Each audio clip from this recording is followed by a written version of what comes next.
मित्रों नमस्कार, मैं हूं राकेश कुमार। आप देख रहे हैं मत अभिमत। मित्रों, आज है 14 अप्रैल और कल 15 अप्रैल, मतलब स्वघोषणा पत्र जमा करने की अंतिम तिथि। हालांकि इसको लेकर विभाग ने कोई न निर्देश दिया है न कोई इस तरह की नोटिस निकली थी, लेकिन मंत्री महोदय ने जब 31 मार्च को समाप्त हुआ था स्वघोषणा पत्र जमा करने का अंतिम जो समय था, वो जब समाप्त हुआ उसके बाद ये कहा गया कि अभी ये पोर्टल खुला रहेगा और ऑनलाइन ऑफलाइन दोनों ही तरह से स्वघोषणा पत्र जमा किया जाएगा। फिर बाद में ये बातें आई कि 15 तक ही यह होगा। तो आज तो 14 तारीख हो गया, कल 15 तारीख होगा। तो कल के बाद क्या होगा? जो वैसे किसान, ऐसे रैयत जिन्होंने अभी तक अपना स्वघोषणा पत्र, वंशावली आदि जमा नहीं किया है, उनका क्या होगा? ये बड़ी बात है। लेकिन इस बात को समझने के लिए जरा हमको देखना पड़ेगा कि पिछले दिनों जो समीक्षा बैठक मंत्री, जो राजस्व एवं भूमि सुधार मंत्री हैं संजय सरावगी, उनके साथ एसीएस दीपक कुमार, सचिव जय सिंह, निदेशक कमलेश कुमार सिंह, सारे लोग थे और सभी जितने भी बंदोबस्त पदाधिकारी हैं 38 जिलों के, सभी लोगों के साथ समीक्षा बैठक की गई। तो समीक्षा बैठक में काम क्या हुआ और क्या निकल कर आया सामने, ये समझिए। सबसे पहले तो आपको हम बताएं कि समीक्षा बैठक में एक तरह से कहें कि जो सोच है विभाग की, जो लक्ष्य रखा गया है, वह पूरा होता नहीं दिख रहा है। इसलिए कि अभी प्रथम चरण में जो ये सर्वे हो रहा है, इसी की गति इतनी धीमी है कि फिर द्वितीय चरण कब होगा यह कहने वाली बात नहीं है। हालांकि आपको बता दें कि 20 जिलों के 89 अंचल के 5,657 गाँव में ये सर्वे अभी चल रहा है और सर्वेक्षण का काम तेजी से पूरा किया जाए, इसको लेकर मंत्री से लेकर सभी पदाधिकारियों ने बहुत जोर दिया। बंदोबस्त पदाधिकारियों को टारगेट भी दिया गया। हालांकि वो टारगेट उनसे पूछ कर दिया गया, दबाव नहीं दिया गया। क्यों नहीं दिया गया वो भी समझिए। चूँकि इसी दबाव के चलते जो दाखिल खारिज है, उसमें कहा गया कि अंचलाधिकारियों को जो एक टारगेट फिक्स कर दिया गया था, या यूँ कहें कि जितना जल्दी हो उसको पूरा करना है, तो पूरा करने के नाम पर अंचलाधिकारियों ने करना क्या शुरू किया कि सारे जो आवेदन आ रहे थे उसको रद्द करना शुरू किया। जब वो रद्द करते थे तो उनके डोमेन से वो गायब हो जाता था, तो लगता था कि निष्पादित हो गया, लेकिन निष्पादित हो नहीं रहा था। इसलिए इस बार जो बैठक हुई है, इस बैठक में बाजाप्ता जो बंदोबस्त पदाधिकारी हैं उन्हीं से पूछ के उनकी सहमति से एक टारगेट भी दिया गया और मॉनिटरिंग पर जोर दिया गया। आप जानते हैं कि जिला स्तरीय पदाधिकारियों को मॉनिटरिंग करने के लिए कहा गया है, जिसमें एसडीओ हैं, जिला के जो भू सुधार उप समाहर्ता हैं उनको, एडीएम को, सारे लोगों को हुआ है कि वो मॉनिटरिंग करते रहें। और इसमें सबसे महत्वपूर्ण बात है कि सबसे ज़्यादा जो चिंता व्यक्त की गई ये पूर्वी चंपारण और पश्चिमी चंपारण को लेकर, चूँकि यहाँ जो स्वघोषणा पत्रों की संख्या है, जो जमा करने की गति है, वो बेहद कम है और निश्चित रूप से चिंता का विषय है।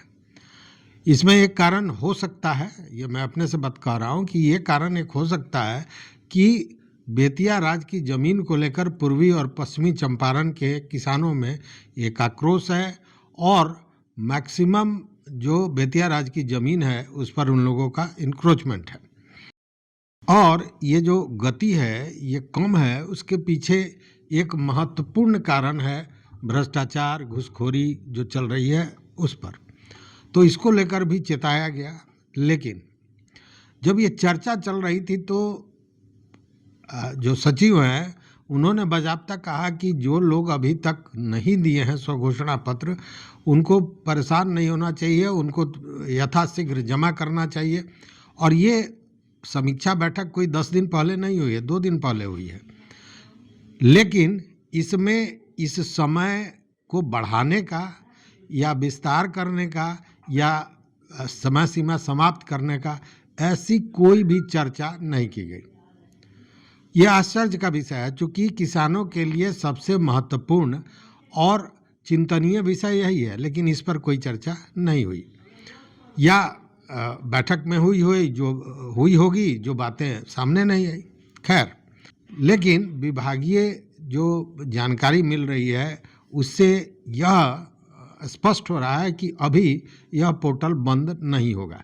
हालांकि विभागीय तौर पर कोई इस तरह का निर्देश, कोई सूचना नहीं दी गई है, लेकिन जो बातें छन के आ रही हैं उससे लग रहा है कि इसी तरह की स्थिति बनेगी। और क्यों, आखिर क्यों 15 के बाद भी पोर्टल खुला रह सकता है, इसको ध्यान रखिएगा, ये रह सकता है, चूँकि अभी तक इस तरह का कोई निर्देश नहीं है या मंत्री महोदय ने भी इस तरह का कोई बयान या किसी पदाधिकारी ने इस तरह का कोई बयान नहीं दिया है।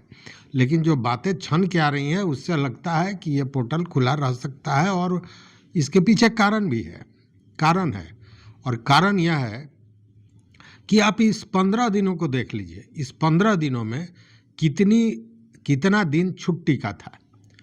संडे था, सेकंड सैटरडे था, कल अंबेडकर जयंती, इसके पूर्व में भी छुट्टियां थी। तो लगभग ये जो 15 दिन का समय दिया गया तो कार्य दिवस 5-6 दिन से ज़्यादा इसमें नहीं मिला है। अब उस स्थिति में किसान जमा नहीं कर पाए।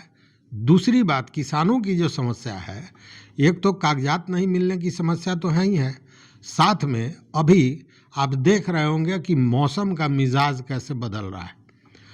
रोज़ आंधी, पानी और तमाम इस तरह की स्थितियां बन रही है। वज्रपात से 1.5 दर्जन से ज़्यादा लोगों की मौत केवल बिहार में हुई है। और इसी में किसानों के लिए सबसे बड़ी समस्या थी अपने फसल को बचाना, तोरी के फसल को बचाना, चूँकि फसल तैयार था।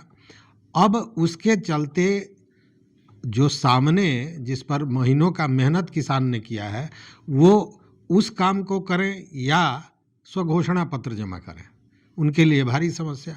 तो उनके पास इस खेती का ये जो अभी मौसम जो अपना मिजाज बदला, उसके चलते वो उससे निकल नहीं पाए। दूसरी बात कि लगन और तमाम तरह की चीज़ें थी।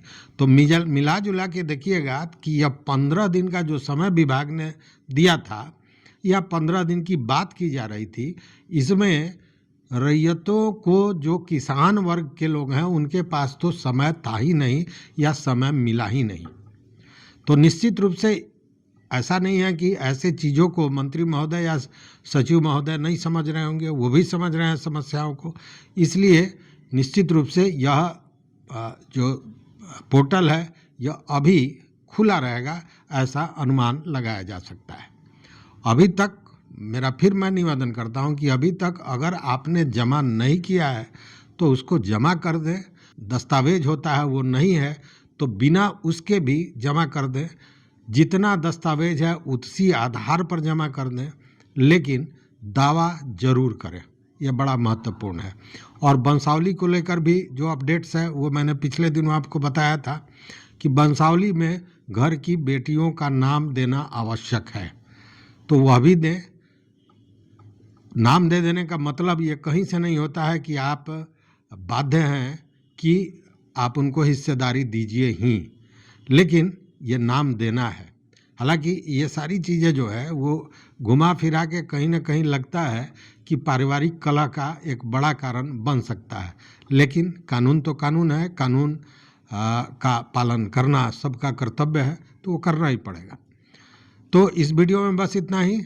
देखते हैं कि आगे सरकार या विभाग इस पर और क्या वक्तव्य आता है, क्या निर्देश आता है। तो तब तक देखते रहिए मत अभिमत। चैनल पर नए हो तो सब्सक्राइब कीजिए, लाइक कीजिए, दोस्तों के साथ शेयर कीजिए और अपना विचार जरूर दीजिए। बहुत बहुत धन्यवाद, कोटिशः आभार।